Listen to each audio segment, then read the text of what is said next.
जय Shri Sitaram. Vision of peace पर आप सभी का स्वागत। आज हम आपसे एक बड़े गंभीर विषय के ऊपर चर्चा करना चाहते हैं। अभी आने वाला जो महीना है वो परीक्षाओं का महीना है। कुछ बोर्ड सेमेस्टर एग्जाम्स लेते हैं, उनमें सेमेस्टर सिस्टम है, सत्र प्रणाली है, और जहां सेमेस्टर सिस्टम नहीं भी है वहां भी लगभग सेकेंड टर्मिनल एग्जाम सितंबर के महीने में आयोजित किए जाते हैं। और वैसे परीक्षा तो हम सभी देते हैं। जितने भी पढ़ाई हम लोगों ने की है, चाहे वो सेमेस्टर सिस्टम के अंतर्गत हुई हो या एनुअल सिस्टम में हुई हो, उसके लिए परीक्षा तो देनी पड़ती है। और मेरी एक बात से आप सभी सहमत होंगे कि जब भी हम परीक्षा देने जाते हैं तो एक तरह का स्ट्रेस, एग्जामिनेशन स्ट्रेस, जिसको परीक्षा तनाव कहते हैं, वो हमको घेर लेता है। और कुछ बच्चों के ऊपर तो ये इतना हावी हो जाता है कि कई बार एग्जाम के अंदर जो उनको आता होता है उसे भी भूल जाते हैं। देखिए, थोड़ा स्ट्रेस होना अच्छी बात है। अगर स्ट्रेस पॉजिटिव है तो वो हमें प्रेरित करता है मेहनत करने के लिए। अगर एग्जाम्स का थोड़ा सा डर ही नहीं होगा, और वो तो कहते ही ना कि भय बिनु हुई ना प्रीत, कि अगर डर नहीं होगा, भय नहीं होगा तो प्रीत भी नहीं होगी, प्रेम भी नहीं होगा। तो परीक्षा से प्रेम तो तभी होगा जब हल्का सा डर तो उसका होना चाहिए, थोड़ा तनाव होना चाहिए, ताकि उसके द्वारा हम अच्छी तैयारी करें अपनी परीक्षा की। और फिर परीक्षा भवन में जाकर के जब प्रश्न पत्र हमारे सामने आए तो बिना किसी डर के, खौफ के हम सभी प्रश्नों के उत्तर दे सकें। इससे पहले कि हम अपने विषय को आगे बढ़ाएं, मैं आपसे ये कहना चाहता हूं कि आप इस वीडियो को अंत तक जरूर देखें, तभी बात समझ में आ पाएगी। वैसे ये सभी के लिए उपयोगी है, बच्चों के लिए भी, छोटे बच्चों के लिए भी, बड़ों के लिए भी और माता पिता के लिए भी। क्योंकि बच्चों ने परीक्षाएं देनी है और माता पिता ने उनकी सहायता करनी है परीक्षा देने में। जितनी पॉजिटिविटी के साथ पेरेंट्स अपने बच्चों के साथ होते हैं, बच्चे भी उसी सकारात्मकता के साथ, उसी पॉजिटिविटी के साथ अपने जीवन में तैयार होकर के अपनी परीक्षाओं की ओर आगे बढ़ते हैं। और दूसरी बात कि आप हमारे इस चैनल विजन ऑफ पीस को सब्सक्राइब जरूर कर लें। और पूरी वीडियो देखने के बाद अगर ये वीडियो आपको अच्छी लगे तो एक लाइक तो फिर बनेगा भैया, जरूर कर देना। और अगर आप चाहते हैं कि आपके परिवार के अन्य बच्चे भी इस डर से बाहर आ सके, आपके किसी मित्र के बच्चे हैं, किसी जान पहचान वाले के हैं, किसी रिश्तेदार के हैं, किसी सगे संबंधी के हैं, परिवार के हैं, तो आप उन तक ये वीडियो जरूर पहुंचा दें। अर्थात इसे आप शेयर कर लें उन लोगों के साथ, ताकि वो भी इस वीडियो को देख करके अपने बच्चों को फायदा पहुंचा सके। देखिए, परीक्षा का तनाव, मैं मानता हूं कि चाहे जीवन में कितनी भी परीक्षाएं किसी व्यक्ति ने दे ली हो, बड़ी से बड़ी परीक्षा भी दे ली हो, लेकिन जब वो परीक्षा देने के लिए परीक्षा भवन की ओर बढ़ता है तो एक तनाव उसको अपने आप घेरना शुरू कर देता है। लेकिन अगर यह तनाव एक सीमा के भीतर रहता है तो ठीक, लेकिन जैसे ही ये उस दहलीज को लांघता है, उस सीमा को लांघता है, तो फिर यह नुकसान पहुंचाना शुरू कर देता है। तो आइए जानते हैं कि हम सब ऐसा क्या करें जिससे ये एग्जामिनेशन स्ट्रेस कम हो सके, ये परीक्षा तनाव कम हो सके। सबसे पहली बात है कि जब आप तैयारी कर रहे हैं, आपके पास कितना समय है, उस समय के अनुसार आप अपनी एक समय सारणी बनाएं। जैसे स्कूल में होता है ना, एक टाइम टेबल होता है, समय सारणी होती है कि इस वक्त अंग्रेजी का पीरियड लगेगा, इस वक्त मैथ्स का लगेगा, इस टाइम पे हिंदी वाली टीचर पढ़ाने के लिए आएंगी, इस वक्त साइंस के सर आएंगे, इस वक्त किसी और सब्जेक्ट का पीरियड होगा, इस टाइम पर रिसेस होगी, इस समय पर सुबह मॉर्निंग असेंबली होगी, इस समय स्कूल लगेगा, इस समय छुट्टी हो जाएगी। ये पूरी समय सारणी तैयार की जाती है। और आप जानते हैं कि ये समय सारणी भी एक कक्षा अनुसार होती है और दूसरी अध्यापक अनुसार होती है।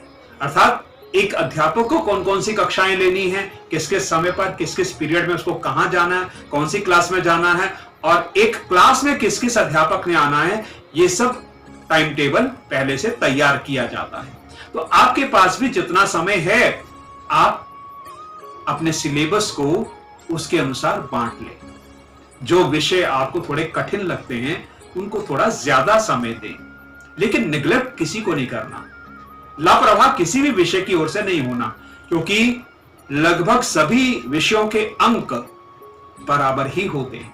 छोटी कक्षाओं में तो ऐसा होता ही है, आगे चल करके बड़ी कक्षाओं में, बड़े कोर्सेज में ऐसा हो सकता है कि किसी एक विषय का महत्व दूसरे से थोड़ा ज्यादा हो, लेकिन महत्व तो फिर सभी का है ही है, और छोटी कक्षाओं में तो लगभग बराबर ही चलता है। तो इसलिए सभी विषयों को आपने समय देना है, उस समय के अनुसार आपने अपनी तैयारी करनी है, और जितनी तैयारी आप अपनी पहले कर लेंगे उतना आपका तनाव कम होता चला जाएगा।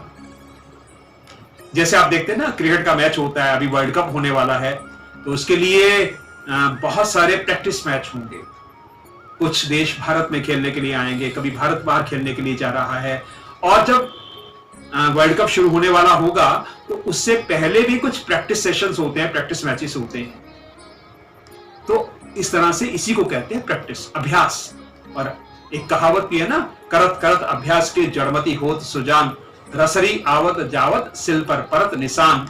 इसको अंग्रेजी में कहते हैं practice makes a man perfect. यानी कि जितनी ज्यादा प्रैक्टिस, जितनी ज्यादा तैयारी, उतना बढ़िया रिजल्ट। तो सबसे पहले तो आप हर विषय के ऊपर आप अपनी पकड़ बनाएं, और वो पकड़ बनेगी अभ्यास से, प्रैक्टिस से। मेहनत करें, समय सारणी के अनुसार करें, किसी भी विषय की तरफ से लापरवाह ना हो, कठिन विषयों को थोड़ा ज्यादा समय दें। दूसरी बात है विश्वास। आपको अपने ऊपर विश्वास होना चाहिए, आत्मविश्वास होना चाहिए। अगर आत्मविश्वास है तो आप अच्छा कर पाएंगे, लेकिन आत्मविश्वास और अति आत्मविश्वास में अंतर है। अपने ऊपर विश्वास होना अच्छी बात है, लेकिन अपने ऊपर एक सीमा से ज्यादा विश्वास होना गलत भी हो जाता है। जैसे वो एक चुटकुला है ना, कि एक बच्चे से किसी ने पूछा पेपर कैसा हुआ। जब वो पेपर देके बाहर आ गया तो वो थोड़ा पंजाबी बोलता था बच्चा, वो बोला जी आवी हो गया, आवी हो गया, आवी हो गया, आवी हो गया, आवी हो गया। और जिस दिन रिजल्ट आया तो बच्चे से पूछा भी ये रिजल्ट, बच्चा कहता आकी हो गया।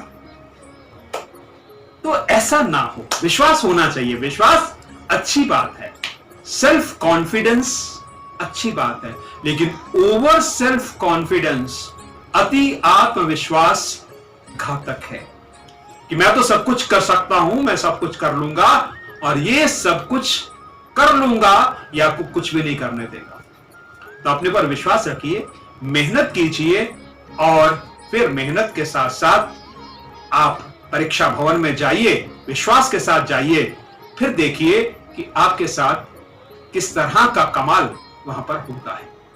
एक और महत्वपूर्ण बात कि आप अपने लिए छोटे छोटे लक्ष्य तैयार कीजिए। एकदम से बड़ा लक्ष्य मत रखिए सामने, एक छोटा सा गोल बना लीजिए, उस तक जाने की कोशिश करें। जैसे ही आप उस गोल को अचीव कर लें तो अगला गोल निर्धारित कर लीजिए। इससे क्या होगा, आपके ऊपर तनाव नहीं आएगा। जब हम एक साथ कुछ बड़ा लक्ष्य सामने रख लेते हैं तो कई बार परिस्थितियां ऐसी हो जाती हैं कि हम उस लक्ष्य को पा नहीं सकते, उस लक्ष्य तक पहुंच नहीं पाते, और फिर वो हमारे अंदर फिजूल का तनाव पैदा कर देता है।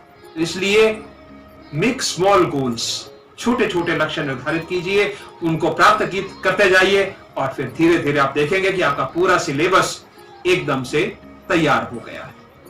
एक और बात आपसे कहना चाहूंगा कि कभी कभी हमारे मन में नकारात्मक विचार बहुत आते हैं निगेटिव थिंकिंग बहुत होती है। तो कभी भी दिमाग में आप निगेटिव थिंकिंग मत आने दें, नकारात्मक विचारों को मत आने दें।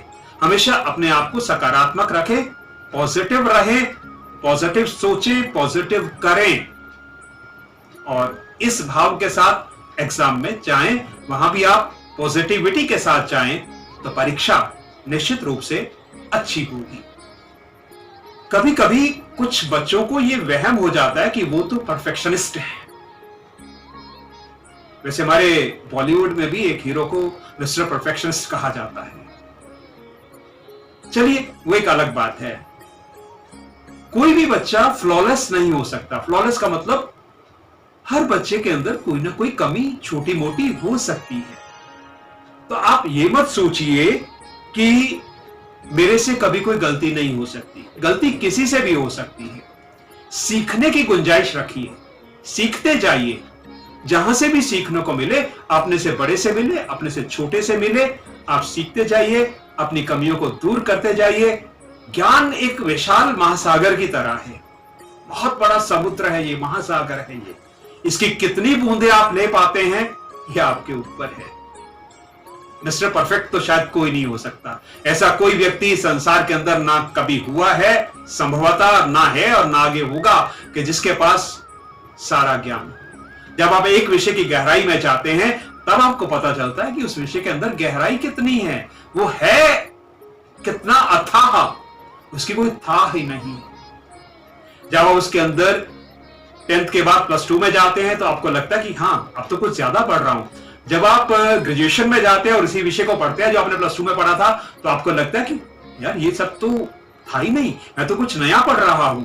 और जब आप उसी में पोस्ट ग्रेजुएशन करते हैं, स्नातकोत्तर करते हैं उस विषय के अंदर, तब आपको यह लगता है कि अरे यार असली पढ़ाई तो यही है। अब मैं पहुंचा हूं विषय की गहराई के अंदर। लेकिन उसके बाद जब आप रिसर्च में जाते हैं, आप पीएचडी करते हैं, आप डीएलएड करते हैं, तब आपको पता चलता है कि उस विषय के अंदर कितना कुछ है, कितना गहरा समुद्र है वो एक विषय। इसलिए परफेक्ट बनने की ओर प्रयास कीजिए, लेकिन छोटी मोटी कमियां रहेंगी, उनको आप जितना दूर कर सके कर लीजिए। अब मान लीजिए कि आप परीक्षा भवन में गए, आपके सामने क्वेश्चन पेपर आया, प्रश्न पत्र आया और आपको लगा कि आपको तो बहुत कम आता है इसमें से। तब आप क्या करें? आप एकदम से अगर चिंतित हो गए तो भैया जो आपको 40-50%, 60% आता भी है आप वो भी भूल जाएंगे। आपने ऐसा कुछ नहीं करना, एकदम अपने नर्व्स को आपने कंट्रोल करना है। तो आपने क्या करना है? गहरे गहरे सांस लेने हैं 2-4 मिनट के लिए। और जैसे ही आप गहरे गहरे सांस लेंगे, थोड़ा सा अनुलोम विलोम वहीं बैठे बैठे कर लेंगे, तो आप अपने ऊपर नियंत्रण पा लेंगे। और फिर आप देखेंगे कि धीरे धीरे जब 3 घंटे बीतने को आएंगे तो आप उन प्रश्नों को भी हल कर चुके होंगे जो आपको कम आते थे या नहीं आते। यहां मैं एक व्यक्तिगत उदाहरण देना चाहता हूं। मैं एमए इंग्लिश में कर रहा था। एक बार जब क्वेश्चन पेपर मेरे सामने आया, मुझे लगा कि मुझे जो 5 क्वेश्चन अटेम्प्ट करने हैं उसमें से 3-3.5 क्वेश्चन ही आते हैं। अब ऐसे में अगर मैं अपने ऊपर नियंत्रण खो देता तो हो सकता था कि मैं उन 3 क्वेश्चन को भी गलत कराता। लेकिन ईश्वरीय कृपा से मैंने अपने ऊपर नियंत्रण किया और जब 3 घंटे बीते तो मेरे 5 सवाल पूरे हो चुके। तो इसलिए आपने भी प्रयास करना है कि परीक्षा भवन के अंदर आप बहुत ज्यादा आतंकित ना हो प्रश्न पत्र को देख करके। आपके आसपास का वातावरण भी आपको प्रभावित करता है। घर का वातावरण, क्लासरूम का वातावरण, स्कूल का वातावरण जितना सकारात्मक होगा उतने आप भी सकारात्मक रहेंगे और उतनी ही आपका मन के अंदर शांति रहेगी और किसी तरह का तनाव आपके अंदर नहीं आएगा। कभी कभी क्या होता है, कुछ बच्चे ऐसा करते हैं कि वो मल्टीटास्किंग बनना चाहते हैं, एक साथ बहुत सारे काम करना चाहते हैं। देखिए, मनोविज्ञान ये कहता है कि आप एक समय में एक ही काम को अच्छी तरह से कर सकते हैं। इसलिए जब आप पढ़ाई कर रहे हैं तो आप किसी और काम को ना करें, मल्टीटास्किंग बनने की कोशिश ना करें। एक काम को पूरा कर लीजिए, उसके बाद दूसरे काम के ऊपर आप जाइए, तो काम दोनों ही अच्छे तरीके से पूरे हो जाएंगे। वो कहते हैं ना कि दो नाव में पैर रखने वाला डूबता ही है। इसलिए एक ही नौका पे बैठिए और उसी से ही पार कर लीजिए। तो एक समय में एक काम, ध्यान उसी के ऊपर, 100% उसी के ऊपर, अपना 100% उसको देने की कोशिश कीजिए और फिर सफलता आपको जरूर मिलेगी।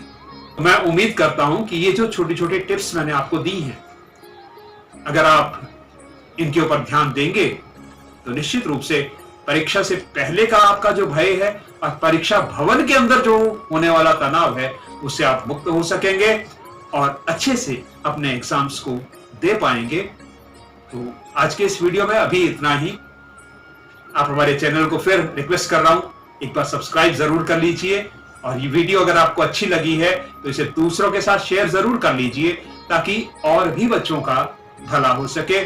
और एक लाइक तो फिर बनता ही है। धन्यवाद आप सभी का। जय श्री सीताराम।